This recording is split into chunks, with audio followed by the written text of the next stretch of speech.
Hello बच्चों, कैसे हैं आप सब लोग। आशा करती हूँ आप लोग बिल्कुल ठीक होंगे और मैं भी बिल्कुल ठीक हूँ।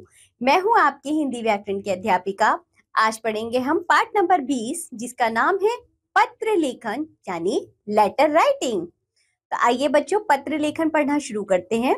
आज का युग कंप्यूटर एवं मोबाइल का युग है। लोग अपने विचारों का आदान प्रदान बोलकर फेसबुक व व्हाट्सएप ऐप पर संदेश भेजकर करते हैं, लेकिन आज भी पत्र लेखन का अपना एक अलग महत्वपूर्ण स्थान है। पत्र लेखन भाषा की विधा है। पत्रों के द्वारा हम अपनी बातों को अपने मित्रों, सगे संबंधियों, रिश्तेदारों व कार्यालय के अधिकारियों तक पहुंचा सकते हैं। तो देखिए बच्चों, जो पत्र लिखे जाते हैं उन पत्रों को लिखते समय हमें कुछ विशेष बातों का ध्यान रखना चाहिए। आइए उन बातों को देखते हैं। जैसे पत्र को हमेशा बाईं ओर से आरंभ करके बाईं ओर ही समाप्त करना चाहिए। पत्र में उचित स्थान पर विराम चिन्हों का प्रयोग करना चाहिए। पत्र की भाषा सरल व स्पष्ट होनी चाहिए। लिफाफे के एक ओर जिसे पत्र भेजा जा रहा है उसका नाम व पता लिखना चाहिए। लिफाफे के दूसरी ओर पत्र भेजने वाले का नाम व पता लिखा होना चाहिए। ये थे कुछ नियम जो हमें पत्र लिखते समय ध्यान रखने चाहिए। तो चलिए अब हम कुछ पत्र पढ़ेंगे, हमें समझ में आएगा कि पत्रों को किस तरह लिखा जाता है। सबसे पहला पत्र है प्रार्थना पत्र यानी कि एप्लीकेशन, जिसका शीर्षक है विवाह में सम्मिलित होने के लिए प्रार्थना पत्र। सेवा में प्रधानाचार्य रविंद्रनाथ पब्लिक स्कूल सहारनपुर महोदया, सविनय निवेदन है कि 10 मई जो भी वर्ष हो को मेरे भाई बहन का विवाह होना निश्चित हुआ है। इस शुभ अवसर पर अन्य परिवारजनों के साथ मुझे भी प्रबंध कार्य में सहयोग देना है।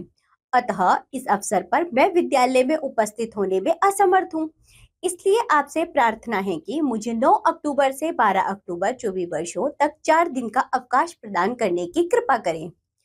मैं आपका या आपकी आभारी रहूंगी। धन्यवाद सहित आपका, आपकी आज्ञाकारी शिष्या। नाम, कक्षा, विभाग, दिनांक। तो बच्चों आपने देखा, हमने पत्र को बाईं ओर से शुरू करा और बाईं ओर से ही इसकी समाप्ति हुई है। ये होता है पत्र लिखने का तरीका। तो चलिए दूसरा पत्र पढ़ते हैं जिसका शीर्षक है शुल्क मुक्ति के लिए प्रार्थना पत्र। सेवा में प्रधानाचार्य ओबस पब्लिक स्कूल गाजियाबाद महोदय, सविनय निवेदन यह है कि मैं एक निर्धन परिवार का या की सदस्य हूँ। मेरे परिवार की आर्थिक स्थिति अच्छी नहीं है क्योंकि मेरे पिताजी का वेतन बहुत कम है।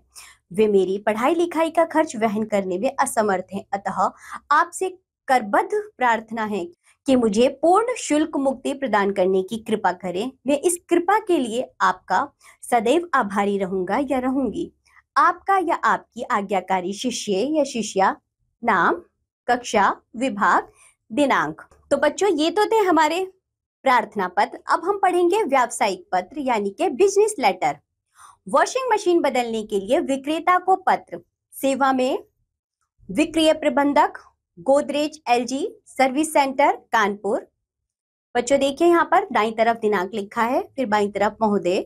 मैंने पिछले सप्ताह आपके प्रतिष्ठान से जो वॉशिंग मशीन खरीदी थी वह ठीक नहीं चल रही है। इसके मोटर में से अजीब सी आवाज आ रही है और यह बीच बीच में अचानक बंद भी हो जाती है। मैंने 2 बार आपके तकनीशियन से इसकी मरम्मत भी करवाई, परंतु इसमें यह समस्या पहले की तरह ही बनी हुई है। अतः आपसे आग्रह है कि अपना कोई कर्मचारी भेजकर इस वॉशिंग मशीन को बदलवा दें।